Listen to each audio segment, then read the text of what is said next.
Hello everybody and welcome to Tree Talk, where I am in my tree house today, and virtually across the pond we have R.H. Webster from El Paso, is it?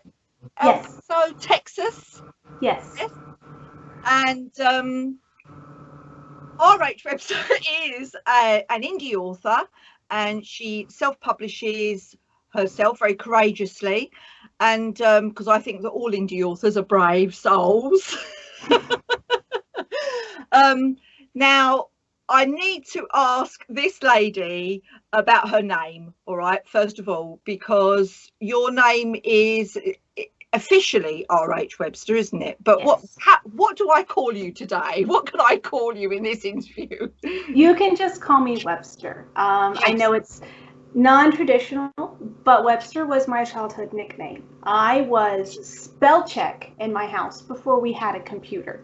I was very good in spelling and grammar when I was in school, and my mom would write a lot of letters, handwritten letters, and I would be upstairs. I was homeschooled, so I would be upstairs working on my assignments, and I would get a call, Webster, how do you spell any given word? Or she would say, is it are, or would it be is in this sentence? And I would have to say, well, if your subject is plural, it's are. If your subject is singular, it's is, and diagram the sentence out for her. So that's how I got the name Webster. When I started publishing, it was really easy for me to take the RH, which are my grandmother's initials, and stick it together with the Webster to create the pen name. So, and I respond to Webster. Anybody can yell Webster at me, and I turn around. So okay, good. I'm glad about that, because I'd hate not be. It just feels very awkward for me not to call you by a. I can't say RH. It just sounds odd. Unless you put HRH, then you need a crown on your head. But anyway, yes. So Webster, how long have you been? You've got two books out, haven't you? You've got two books out that you've published yourself, and they're in the Rosebud series. So they're in the series. Can you show us, please, your lovely book? We've got lovely covers. Lucky and what's the next one called? Striking It Rich. Yes. Okay, so tell us about these books. Well, there's a bit of a story with the books. Lucky, I've been writing since I was very young, but I didn't actually get around to finishing any of my work until 2013. I was married to an Army pilot. I had to fly out to West Texas, and I put my pilot on a plane to Afghanistan, and then I took the pickup truck and I drove all the way back to Alabama. If you're not familiar with the size of the United States, that's 24 hours on an interstate, just driving. Yeah. And there are parts of West Texas where there's no radio. There's no cell phone service, there's nothing. And I got really bored because there's nothing out there. So I started thinking of this idea of, well, there's a ton of trucks going back and forth shipping goods. What if they were spaceships? And in between, far off settled planets. That's where Lucky came from. And Lucky is the story of a graduate student who's a little bit down on her luck. She's trying to get back to her home on Earth, and she is trying to figure out the best way, how to do it cost effectively. It's expensive. So she takes a job on the spaceship, and she falls in with a crew of motley characters who all seem to have their own little personality quirks. There's some mystery going on board the ship, and she actually unexpectedly ends up finding romance there as well. And that particular trip ends up changing her life. And then Striking It Rich is the sequel. Yeah. I took my two main characters from Lucky and then two supporting characters and kind of gave them a promotion to protagonist. And this follows one of the minor characters from this book. He gets caught up in some shady business dealings. He reunites with the woman that he loves, and it's very dramatic. And it needs a sweeping soundtrack. And this one actually takes place on a binary planet. So they live on a my cover artist is amazing, but they live on a tropical planet, and then this binary planet is in the sky all the time. Oh, wow. And it's very inspiring to see art like that and then go, wow, I get to write a story for that. Yeah. So tell me, what the genre is? It science fiction, space opera, space romance? What is it? How would you describe it? I typically describe it as a space western. Oh, okay. Out here in El Paso, we are very much in the Wild West. There are tumbleweeds going down my street right now. Really? Yeah, so you expect to hear like the flute noise, from The Good, the Bad, and the Ugly. And I actually ended up writing both of these books while listening to country music, so country western music. And it kind of gives it that, like a group of people against the frontier, against the elements kind of feel to it, where yes, it's science fiction, there are spaceships, but there is not the overabundance of flashy technology. It's also, I call it space western, space opera, science fiction. There is romance in it, but that's a subplot, so I wouldn't call it space romance. Yeah. But I like space western. It's my favorite. It's my favorite way to describe it. Good. And did you write to market, or was that just something that you felt passionately you wanted to write about? Do you read this genre? What do you read normally? You know what? I end up reading a lot of short fiction, short science fiction. I read a lot of general and literary fiction as well. My favorite novels are like Ray Bradbury, or my favorite authors are Ray Bradbury, Margaret Atwood, Isabel Allende, J.R.R. Tolkien, is the one who set me on my writing journey when I was 12. So I have watched on TV a lot of space westerns and a lot of science fiction. Stargate, Star Trek, Star Wars, your big stars, Firefly, stuff like that, kind of getting that feel for the genre. But if you saw the rest of my house, it's nothing but books. And I am on my way to reading all of them. I just finished a nonfiction, The Right Stuff, about the American Mercury program, which really does have that kind of space cowboy feel to it, because you had all of these crazy test pilots riding their rockets, and if they could, I think they would have been whooping their cowboy hats as well. So it has a very kind of grab your own bootstraps and pull yourself up feeling, fighting the elements. Okay, sounds great. So do you think that, you're obviously going to carry, this is a series, so are you writing book number 3? Yeah, it took 5 years to get Lucky published. From the first notes on a napkin to actually putting it out, it was almost like 5 years to the month. It was 2 years to get Striking It Rich out after Lucky. So Lucky came out February 2018. Striking It Rich came out February 2020. Yeah. And normally I decompress for about 3 months because, as you know, indie publishing gives you gray hair. Well, yeah, you just have to wear so many different hats, don't you? Oh, you really do. Marketing, formatting, editing, everything. But interestingly enough, with the quarantine that we're under, I've been self-isolating for about 3.5 weeks now, 4 weeks. I've gone stir crazy. I've already started writing book 3. I've got the first chapter. I've got a page of notes going of character issues and conflicts that are going to come up during the book.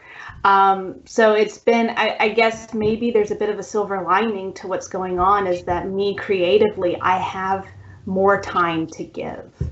I think that seems to be the general consensus with all creative artists that I'm speaking to at the moment, is that, although it's it's not very nice that what we're going through, being so restricted. You know, nobody likes having their liberties taken away, but hopefully it's for a good enough reason.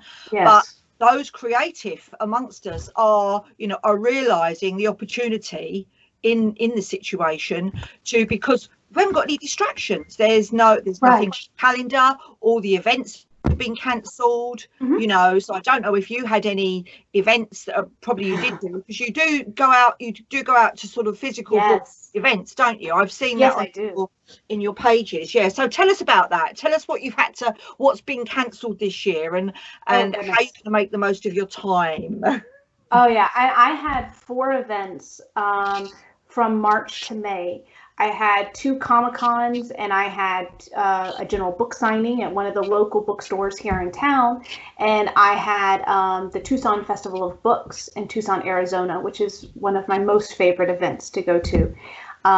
Tucson Festival of Books canceled very early on, which makes a lot of sense because they have people coming from all over the nation to this one place. And I respect their decision, even though it broke my heart. I've already called them and be like, put me down on the list. I'm coming next year. And then my 2 Comic-Cons, they canceled very early on as well. And my book signing canceled as soon as the city shut down. We went on lockdown and all non-essential events were canceled.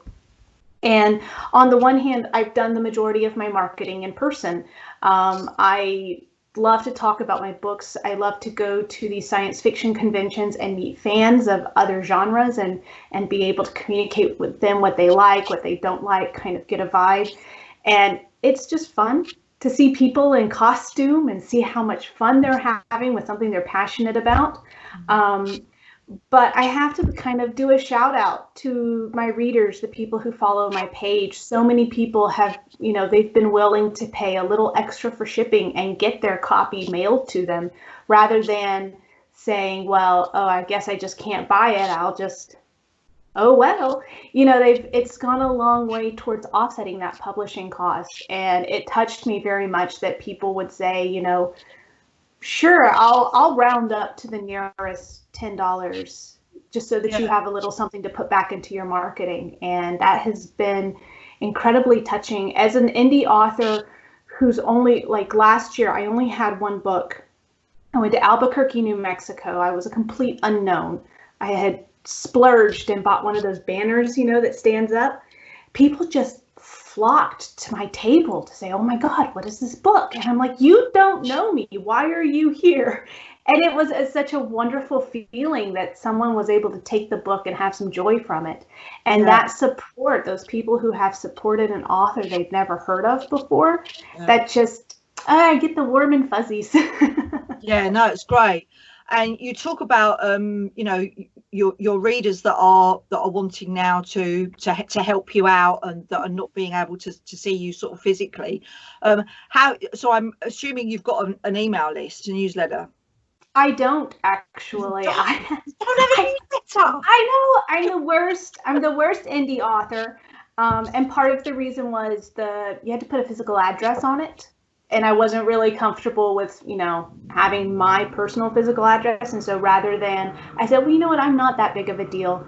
I'll just wait until I have more books. What you mean, your personal address, like on the bottom of the on the bottom of, yes.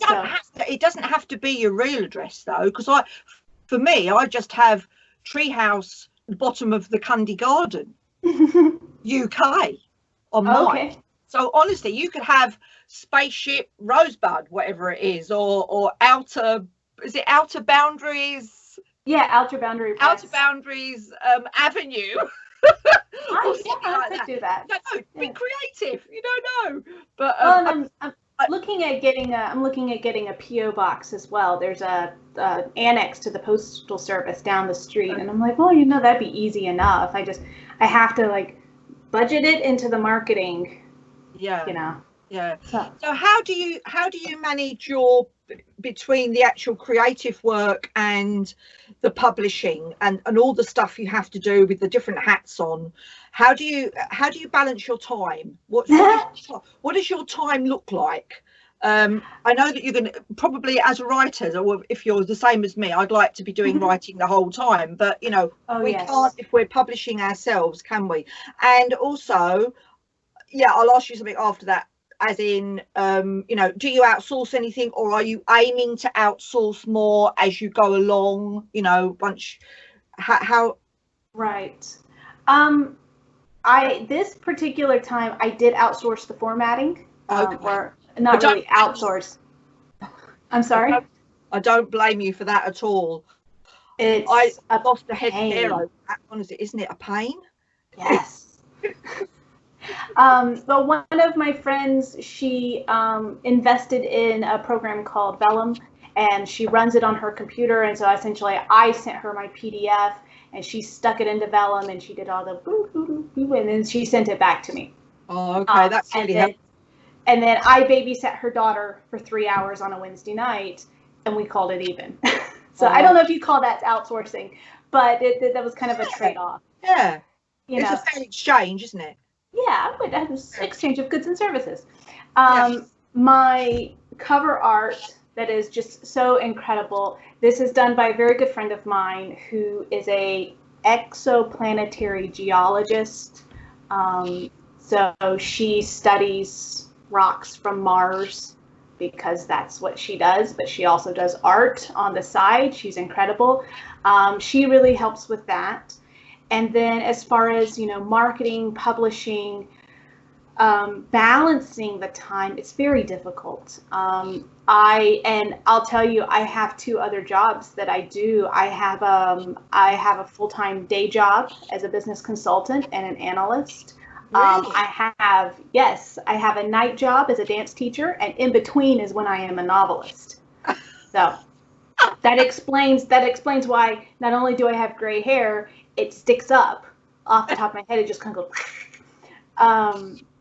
You sandwich yourself in between your other jobs. Yes, I do. Just kind of slide it in there. You're another sandwich. Yes, that's a really good way of putting it.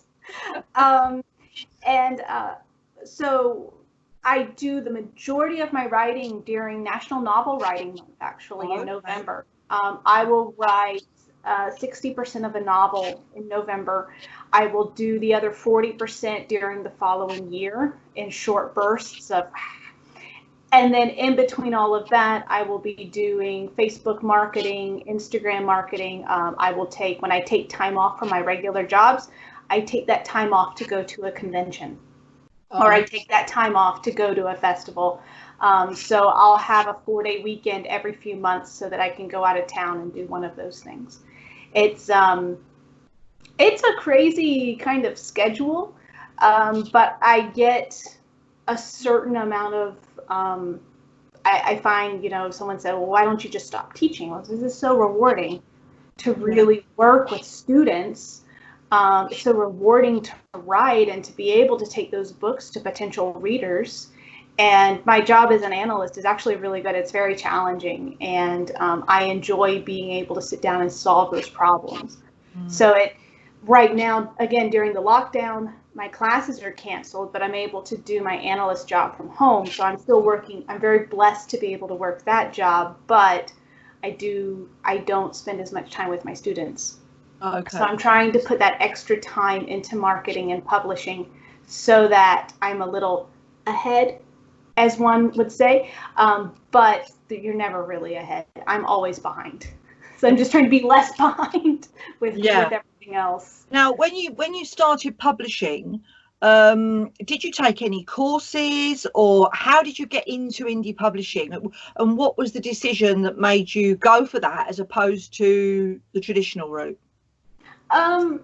I think there's a bit of a stubbornness to me that said, you know, rather than trying to wait in line with my rejection letters, I wanted to just do it.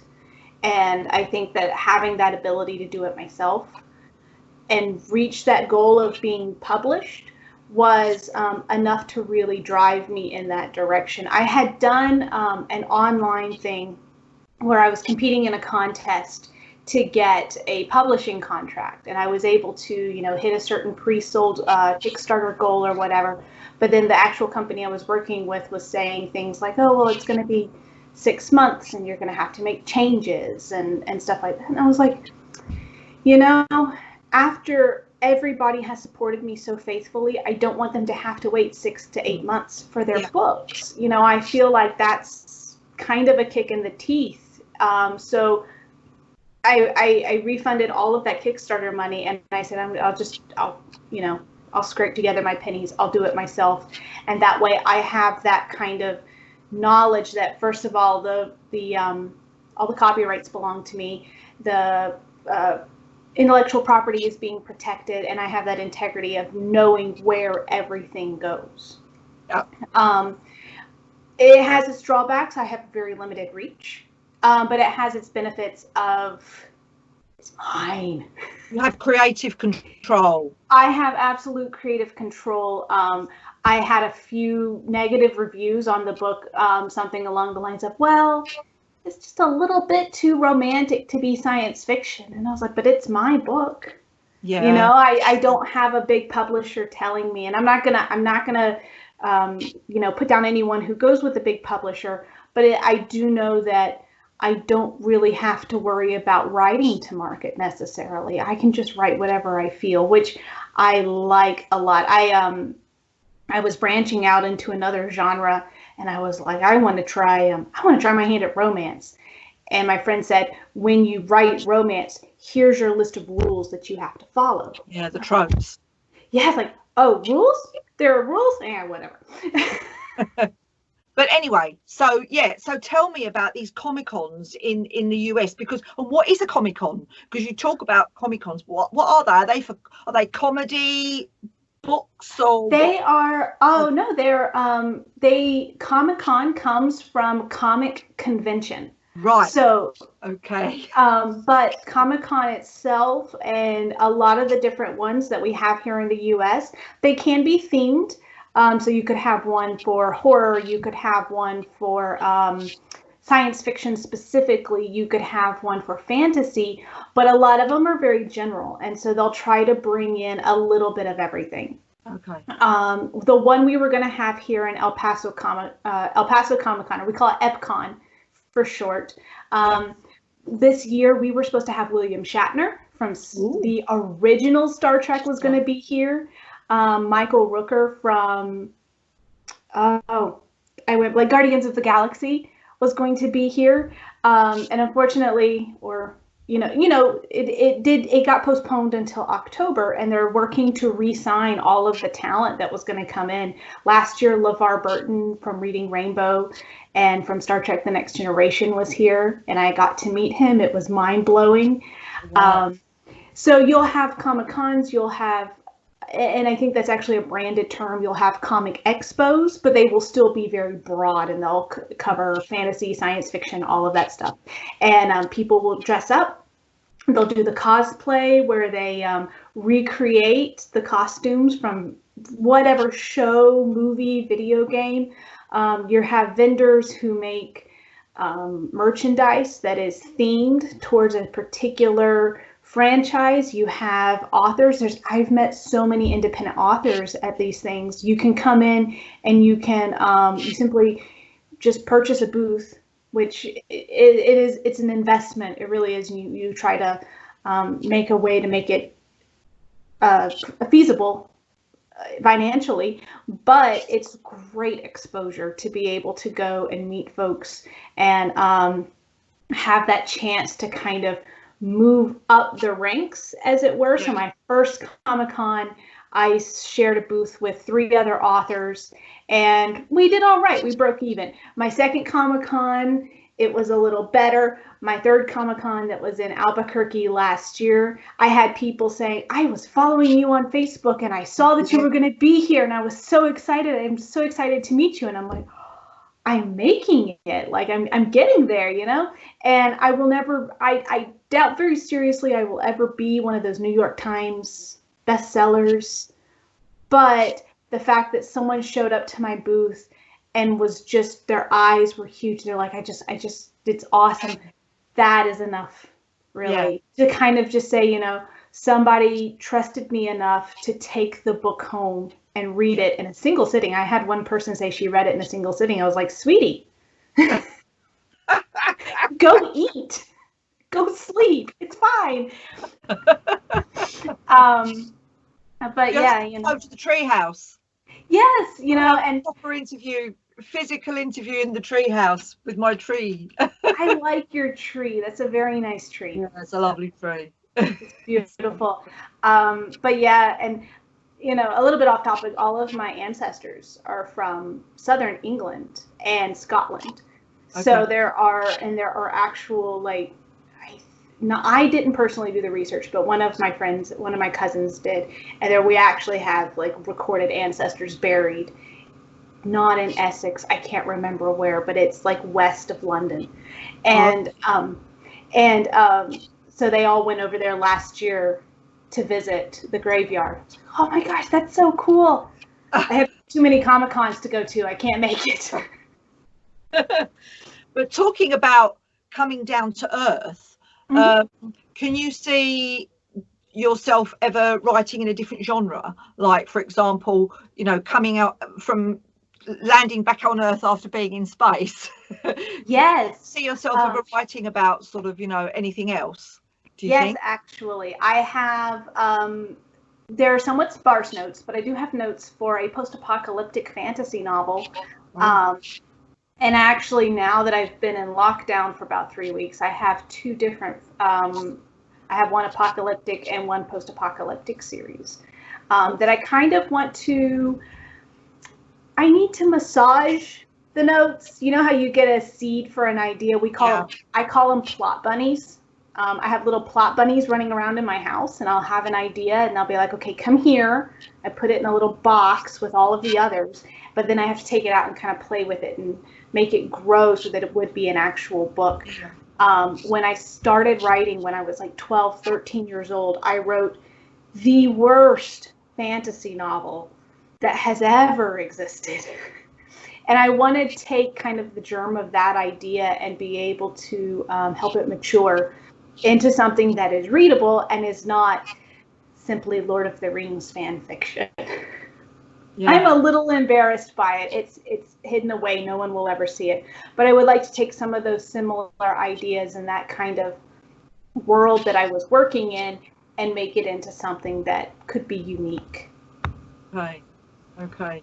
So I can only imagine that. I mean, with, you know, you probably haven't got time for anything else, have you? You've got these two jobs. You've got writing in the middle.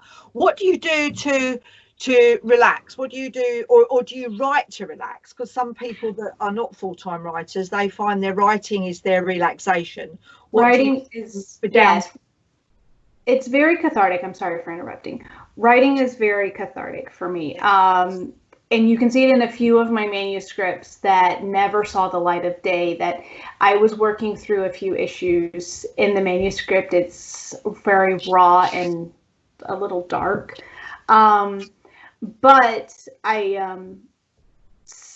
it has become less relaxing as I've gone more into the publishing world. I'm working much harder to, Lucky was a total pantsed novel. Like I just wrote it and I just went, whatever comes out, comes out. And then like at one point in the novel, one character pulls out a gun and shoots another character. And I'm sitting in the middle of a write-in for NaNoWriMo and I'm going, oh crap, now what? Because I didn't necessarily expect it to happen. It was my fingers were moving faster than my brain at that point. And then I was like, oh, well, the bad guy just kind of messed me up there. And then I planned Striking It Rich much more carefully. And then like the next one's going to be even more carefully planned. So some of the relaxation is disappearing. I have two ferocious tiny guard dogs. One is 20 pounds and one is 40 pounds, and they think that they are Dobermans, but they're little scruffy terriers. I take them for long walks. That's very relaxing for me. Spend time with my friends. Try to get my laundry done. 1 year, all of my laundry will be clean at the same time.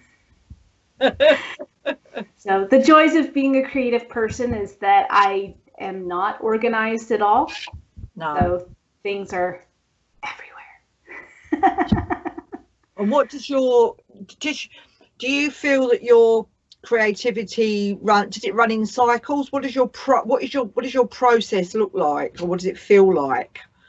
It does definitely run in cycles where I will have days of more creative planning, where if I outline a book, it'll be a good book on that day. But there are other days where I can't come up with a plot beat to save my life. And those are the days that I typically spend on the marketing part, trying to make the contacts and stuff.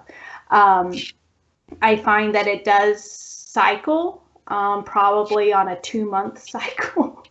And I have to rest the creativity, I think. And then I think during times of like this with the quarantine, on the one hand, I have that restless feeling of I need to write. And then on the other hand, with reading the news and doing the infinite scroll through social media or whatever, I end up losing the creativity. It gets buried kind of under the stress of what it is that the globe is going through right now. So I have to distance myself. If I want to be creative, I have to distance myself from the doom and gloom headlines.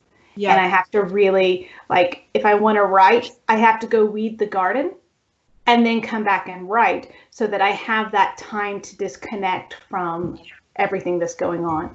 And that's been a real challenge, because usually when I am able to go out and I teach for 2 or 3 hours in the afternoon, I don't look at any headlines at all, and I feel more relaxed.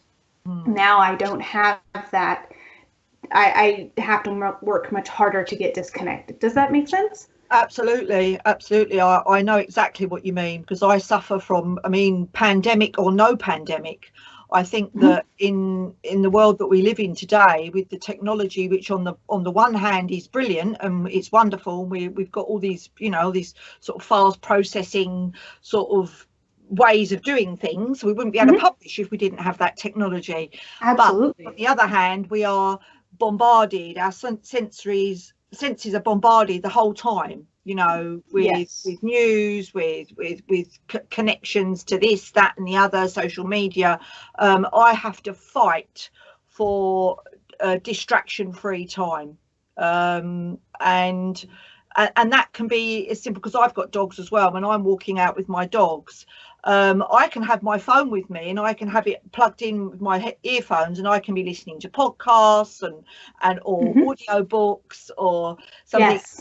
There'll be some kind of information that's being, I'm absorbing on some level.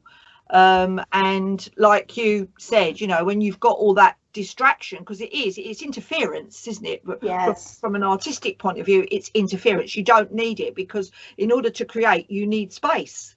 You need headspace. You need space where you haven't got all those conversations and other people's thoughts in your head. Yes. So I can totally understand and resonate with that.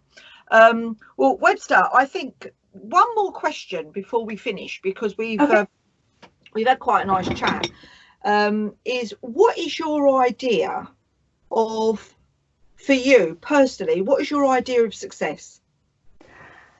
I love this question. And it continues, it shifts a little bit, but I was asked last year what was my idea of having made it as an author. Okay. And I said, if someone showed up to my booth at a convention dressed like one of my characters, they had cosplayed one of my characters, that would have been like the pinnacle. And then actually after that, someone contacted me like, hey, I want to talk to you about the costume. I want to design a costume to wear to your booth. And I was like, oh my gosh. Things where someone shows up, they've enjoyed it enough that they've shown up to, I keep merchandise like patches for this is the patch for the Rosebud. I recognize that. Yeah. It's painted on the ship in the book. I sell those at my booth. I have a few extras, and I'm like, someone wants one of those. They like it enough to take the merchandise. I think that's really, that's getting close to success. Someone who read the book multiple times, and then in a couple of instances, people have come back and they said, I read your book and now I need to buy more for my friends.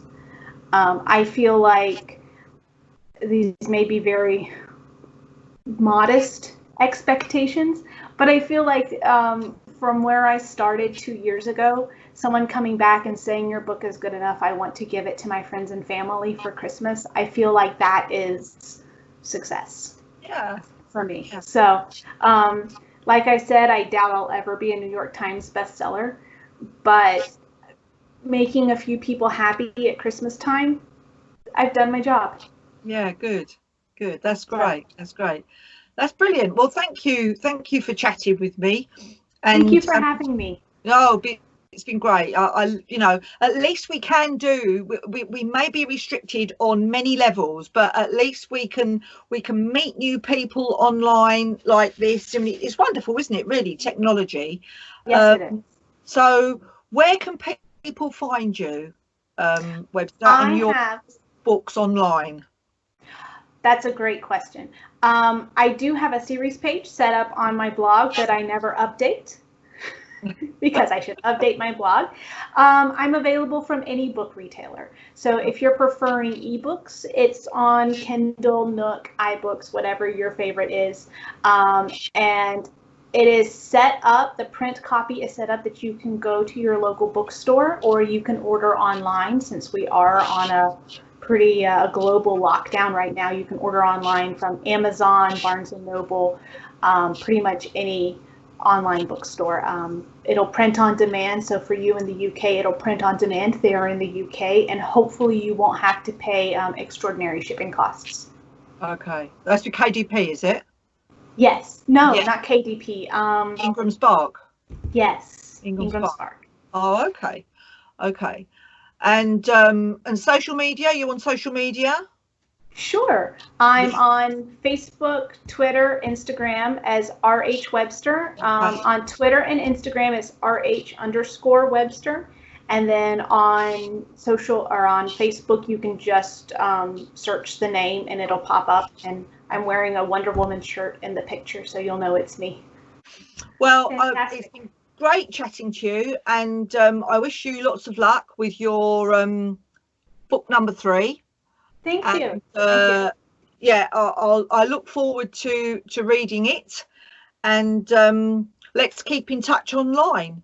Definitely. And, yes. For those of you that have enjoyed our chat today, do get in touch with Webster and her work and check her out.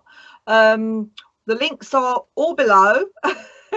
And I'm sure that she'd be only too pleased to hear from anybody and everybody. Yes. In the future, and let's hope that we're not locked down for too much longer, Webster, so that we can get out. You can start teaching again and doing all the normal things. Although, having said that, there is a part of me that actually quite likes not having anything on my calendar. I agree. I need to be able to selectively lock down. Yeah, that's right. That's right. Yeah. Okay. Well, enjoy the rest of I was going to say, let's endure and make the most of the rest of the lockdown, and hopefully some really great creative work comes out of it, or more work comes out of it. So you have a good rest of your day, because you're in the morning where you are, aren't you? Yes, it's just about 10 a.m. Okay, well, I'm coming up into the early evening here. So you have a great day. And will that involve writing? Possibly, yes. Yeah, okay. Okay. Well, enjoy your day and see you soon. And it's goodbye from the Treehouse, everybody. And thank you for listening to Tree Talk, and see you next time. Bye-bye. Bye.